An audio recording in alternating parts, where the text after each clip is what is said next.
Shalom, queridos, Deus abençoe a vida de vocês. Mais um capítulo, capítulo 6 do livro de Atos, né? E estabelece ali a formação ali de alguns diáconos, né? Por conta de um problema que começa a acontecer na igreja.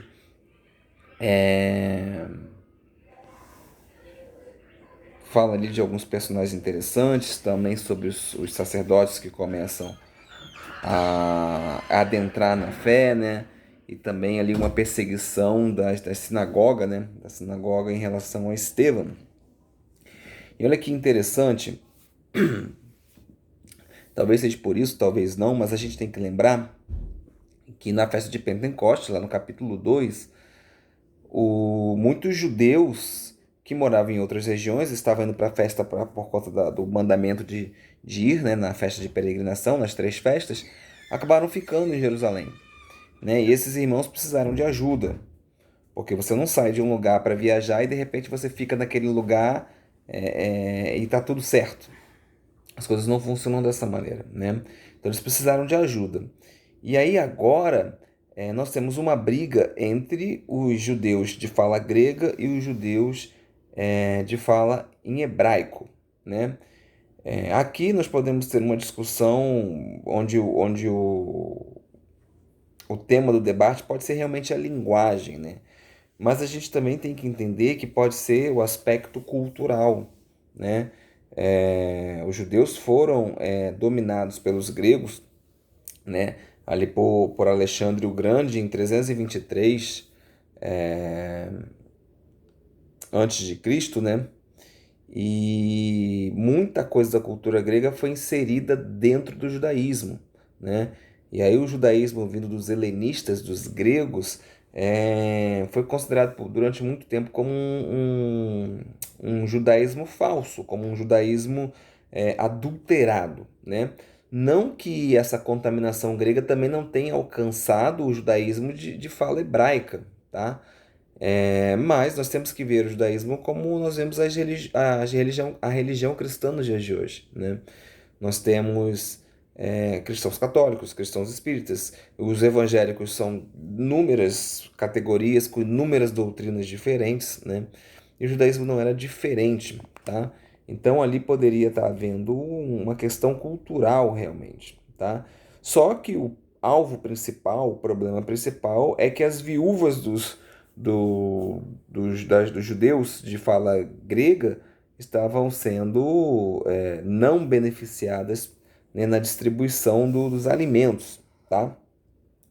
E aí os apóstolos falam, a gente não pode ficar se preocupando em servir a mesa, né? Esse servir a mesa aí, olha, no geral, nós não temos como ficar nos preocupando em verificar todo o tempo se as necessidades das viúvas estão sendo atendidas, né? Se ocupando de atividade financeira, de atividade administrativa, se o foco principal deles era a pregação da palavra e oração. E por conta disso, eles vão eleger pessoas cheias do Espírito Santo que serão responsáveis agora por esse tipo de trabalho dentro da igreja, né? E a coisa é tão interessante que a fala dos apóstolos agradam tanto os judeus de fala grega como os judeus de fala hebraica. Então, de certa forma, os judeus de forma hebraica se juntaram ali para que o problema fosse resolvido, né? Apesar de haver uma discussão, apesar de haver um problema pontual, não se ficou um contra o outro. Todos se colocaram à disposição para resolver. E o interessante é que desses que foram escolhidos, né, todos os nomes são nomes gregos. Todos os nomes são nomes gregos. Então, possivelmente, todos os eleitos ali para poder resolver um problema não eram de fala grega, tá?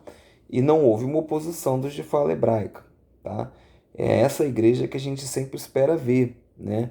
Uma igreja que sim, terão problemas, mas que as pessoas se unem num propósito de resolver e não de tomar partidarismo ou de escolher um lado para militar contra o outro, né? Não é o nosso caminho.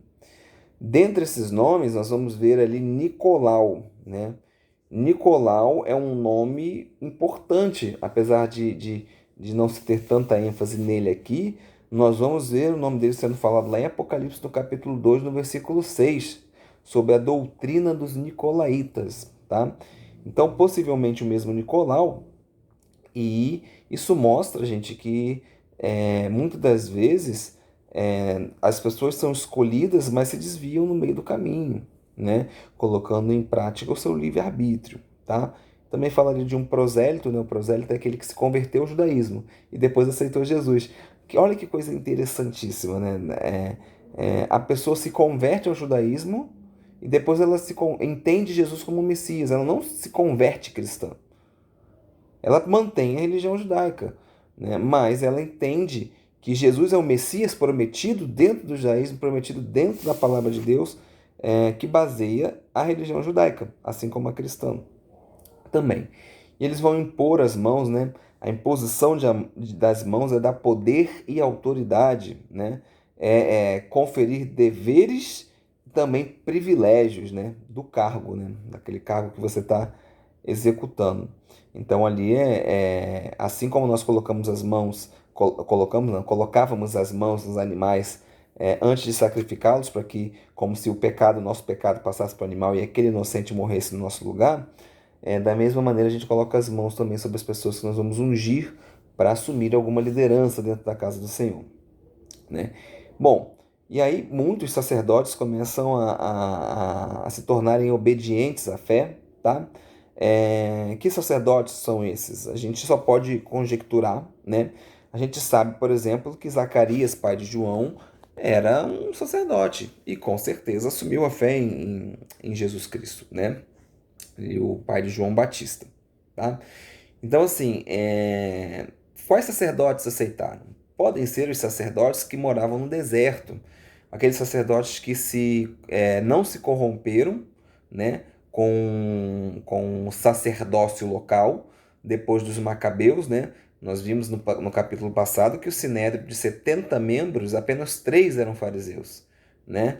67 eram saduceus, né? Vindo dos rasmonitas, vindo ali de famílias que compraram literalmente o direito de serem sacerdotes.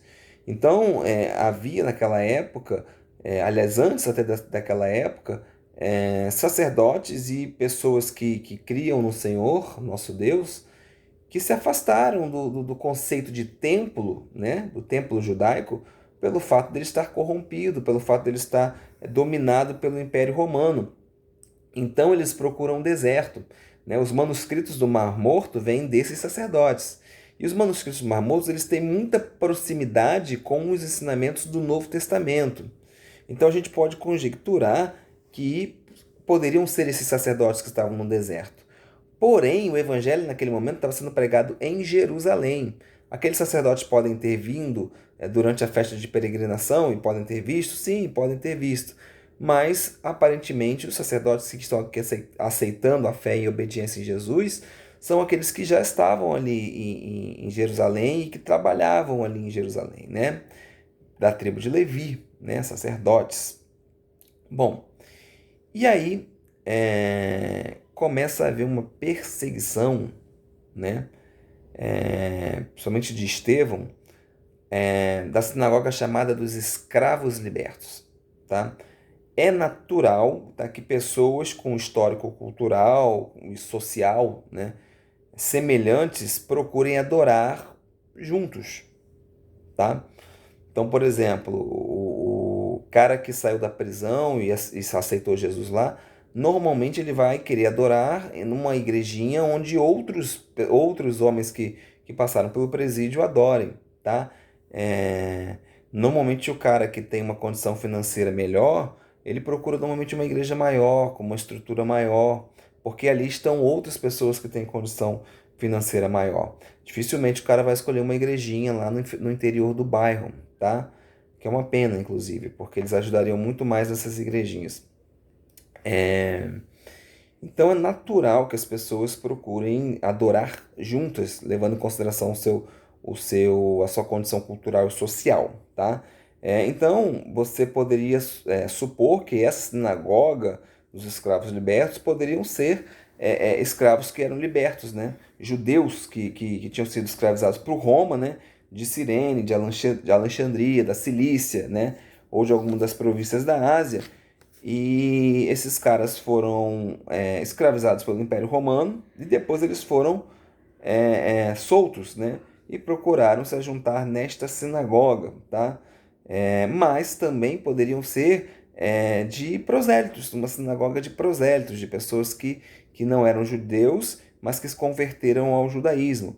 E a história está recheada de episódios do zelo proselitista, né? O cara não se torna e ele luta com unhas e dentes por aquela doutrina, por aquele ensinamento, tá? Então pode ser também essa condição, tá?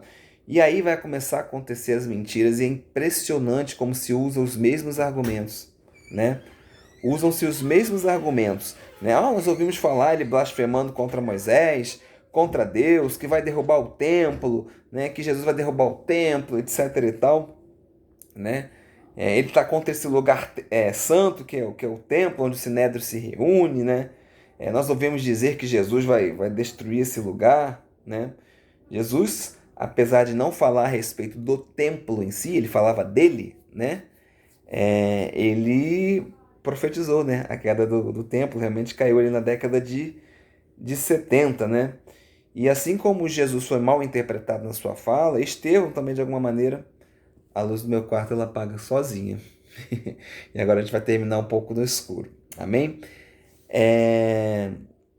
Então, as palavras dele podem ter sido mal interpretadas também em algum discurso. Isso é natural, assim como as palavras de Jesus, tá? E uma das queixas que estavam contra ele é que ele era contra a Torá, né? Jesus vai mudar os costumes de Moisés, né? Vai fazer tudo isso acontecer.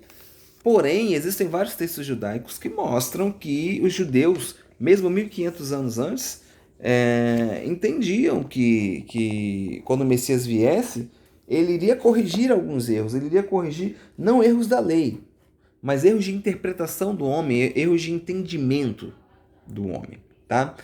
Então, esse quesito também pode ser colocado aí. Mas nós vamos para o capítulo 7, né? Um capítulo muito importante para mim, porque eu tenho uma história para contar a respeito desse capítulo, né? Vou ver se eu consigo contar rapidamente, porque alguns dos capítulos são realmente muito extensos em conhecimento e coisa. A minha esposa vai catucar a luz lá para ver se a luz volta, né? Que ela tá, ó, voltou. E alguns capítulos são muito extensos a nível de conhecimento e os vídeos ficam muito longos, né? Então, se a gente tiver uma oportunidade, a gente vai contar essa história, senão depois você me procura que eu lhe conto. Amém?